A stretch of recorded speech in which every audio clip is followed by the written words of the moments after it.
He called me a wage slave, so I destroyed his fake real estate empire. My 21-year-old nephew looked me dead in the eye, standing on the porch of the house I had rebuilt with my own blood and sweat, and told me I was legally trespassing on his cash-flowing asset.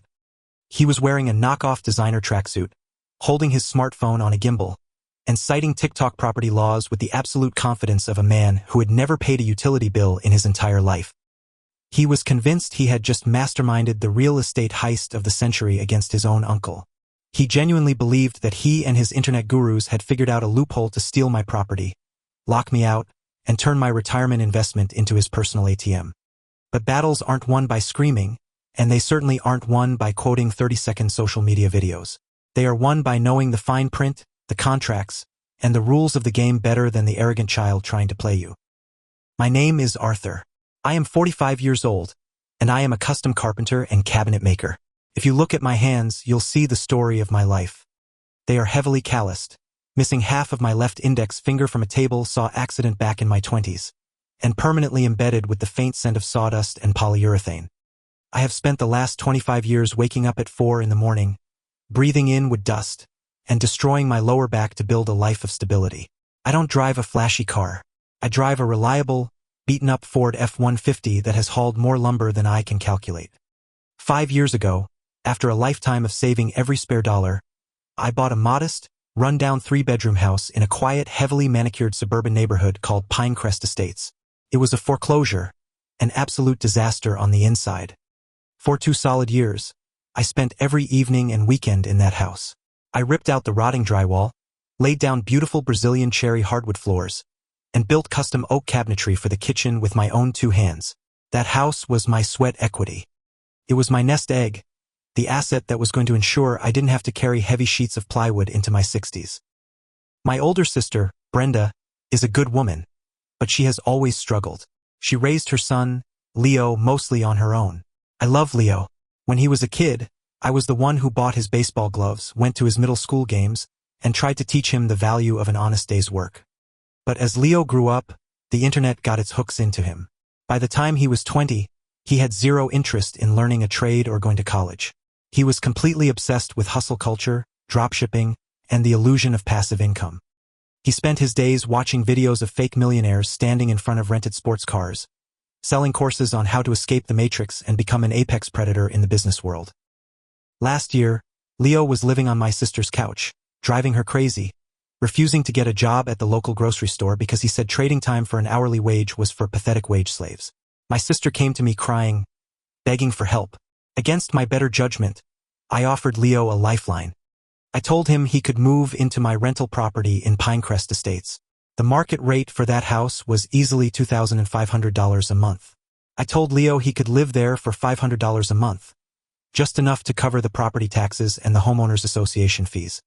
The only conditions were that he had to keep the place spotless, respect the neighbors, and either get a job or enroll in community college. He signed a standard month-to-month lease, hugged me, and promised he was going to make me proud. For the first few months, he paid the $500. But I started noticing a shift in his attitude whenever I came by to check the HVAC filters or mow the lawn. He started talking down to me. He'd be sitting on the couch at 2 in the afternoon, surrounded by ring lights and microphones, recording podcasts for his meager following of a few thousand teenagers. He'd look at my dusty work boots and smirk, giving me unsolicited lectures on how I was wasting my life working with my hands when I could be leveraging debt and doing rental arbitrage. He told me I was trapped in a beta male mindset, working to build someone else's dream, while he was out there building an empire using other people's money. I bit my tongue. I figured life would eventually hand him the harsh reality check he desperately needed. I just didn't realize he was planning on using me to cash that check. In the 4th month, the rent stopped coming. When I texted him, he left me on read. When I called, it went to voicemail. I decided to give him a week's grace period, figuring he was just broke. But on a Tuesday afternoon, while I was covered in sawdust at a job site, my phone rang. It was David, the president of the Pinecrest Estates Homeowners Association. I had known David for years. I even built the custom bookshelves in his home office. He sounded furious. He asked me why there were 6 strange cars parked on my lawn, a bachelorette party drinking margaritas and blasting music in my backyard, and trash overflowing into the street. My blood ran cold. I threw my tools into my truck and sped over to Pinecrest Estates.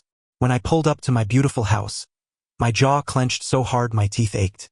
There was a cheap digital lockbox hanging from the front doorknob. The custom mahogany front door I had spent weeks restoring was scratched. A group of loud 20-somethings I had never seen before were dragging rolling suitcases up the driveway. I didn't cause a scene with the strangers.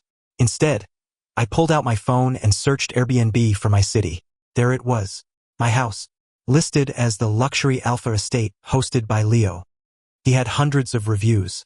He was charging $400 a night. He had entirely refurnished the place with cheap, gaudy particle board furniture that was already chipping. I didn't knock. I drove straight to the upscale downtown coffee shop where I knew Leo hung out to use the free Wi-Fi for his hustle culture business. I found him sitting in a leather booth, typing on a laptop, sipping an $8 latte. I sat down across from him. I didn't yell. My hands were shaking, not from fatigue, but from a quiet, suffocating rage. I asked him what exactly he thought he was doing. Leo didn't even have the decency to look ashamed. Instead, he leaned back, crossed his arms, and gave me a patronizing smile. "It's called rental arbitrage, Uncle Artie," he said, his voice dripping with condescension. "I'm leveraging an underutilized asset. You were letting it sit there for $500 a month like a dinosaur. I stepped in, optimized the cash flow, and now I'm clearing $8,000 a month. I'm an entrepreneur. I'm taking the initiative."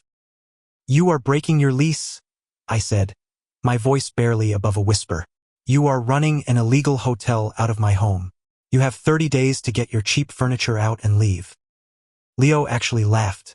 It was a cold, entitled sound that broke whatever remaining familial bond one felt for him. "No, Uncle Artie, I don't think I will. You see, I've established residency. I have squatter's rights and I have tenant rights. My lawyers, well, the guys in my premium Discord server explained it all to me. If you try to change the locks, I'll call the cops and have you arrested for an illegal eviction. If you want to take me to court, it will take you 6 to 8 months to get a judge to even look at the eviction filing. By the time you get me out, I'll have banked $50,000 and moved on to my next arbitrage property. You can't touch me. You're just a wage slave, Artie. You don't understand how the real world works.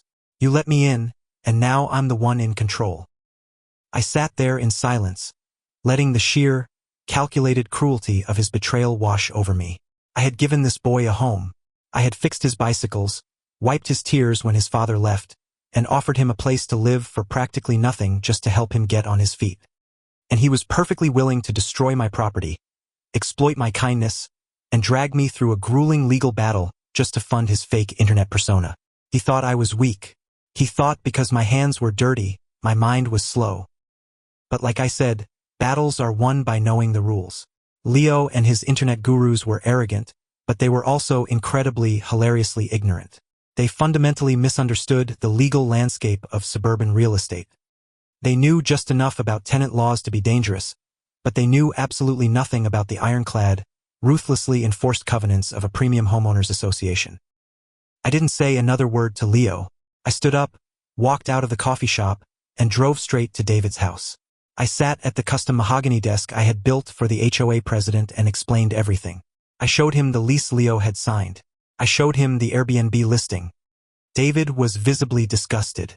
"Arthur," he said, "you know the CC and RS for Pinecrest Estates.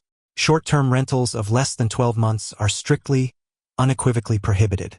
We did this to keep the investors out and protect the families." "I know, David," I replied calmly. "What is the penalty?" "The fine is $1,000 per day for the violation. Plus, the HOA retains the right to deny community gate access to any unauthorized guests. And we have authorization to immediately tow any unregistered vehicles parked on the street or in the driveway." "Do it," I said. "All of it. Effective immediately."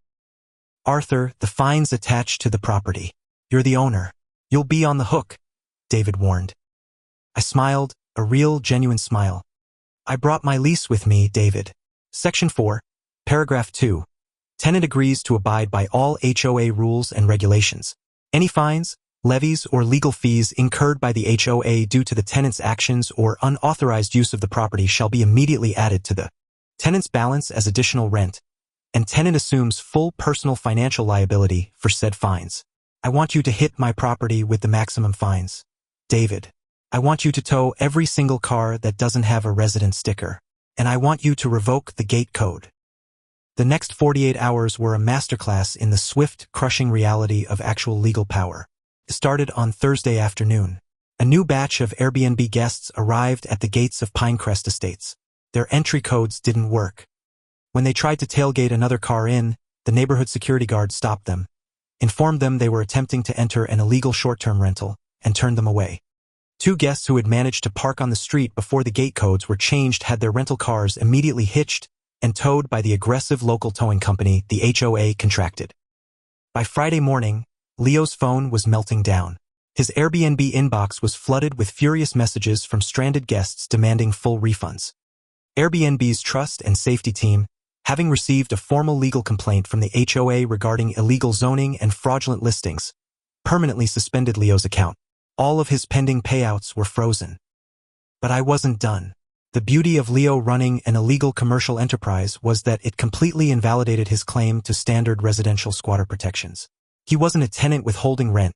He was a commercial operator violating municipal zoning laws and HOA covenants. Armed with the formal cease and desist letter from the HOA, the daily fine ledger, and proof of illegal commercial activity, I went down to the county courthouse. Because the property was under immediate threat of severe HOA liens and municipal code violations, the judge granted an emergency 3-day cure or quit eviction notice, bypassing the 6-month backlog entirely. On Monday morning, I drove up to the house accompanied by a county sheriff. Leo was standing in the driveway, looking like a ghost. His ring light was packed in a trash bag. The fake Gucci tracksuit looked unwashed. His phone was buzzing endlessly with angry creditors. "You ruined me," Leo stammered, his voice cracking, devoid of any alpha male bravado. "Airbnb won't release my funds. The guests are suing me in small claims.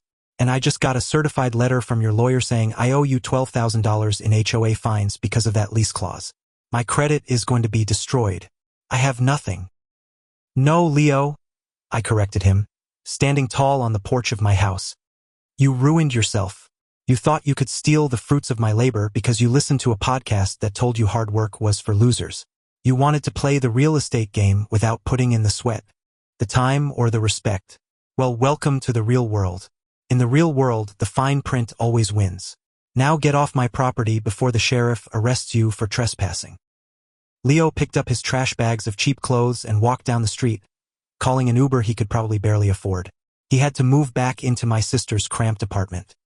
Without his credit score, he couldn't rent a new place, let alone secure funding for his ridiculous hustle culture schemes. Last I heard, he was working the night shift at a fast food drive-thru, trading his precious time for an hourly wage just to pay off the massive debt he owed me. As for the house, it took me a week to clean out the cheap furniture and fix the scratches on the door. Once it was perfect again, I didn't put it on the open market. I rented it out to Maria, a 32-year-old single mother who works as a waitress at the local diner. I gave her the same $500 a month deal I gave Leo. When I handed her the keys, she broke down in tears of gratitude, telling me this would allow her to finally afford nursing school. Every time I drive by and see her little girl's bicycle parked on the porch, I look down at my rough, scarred hands. I don't feel like a wage slave at all. I feel like a man who built something real, something enduring, and absolutely no one is taking that away from me.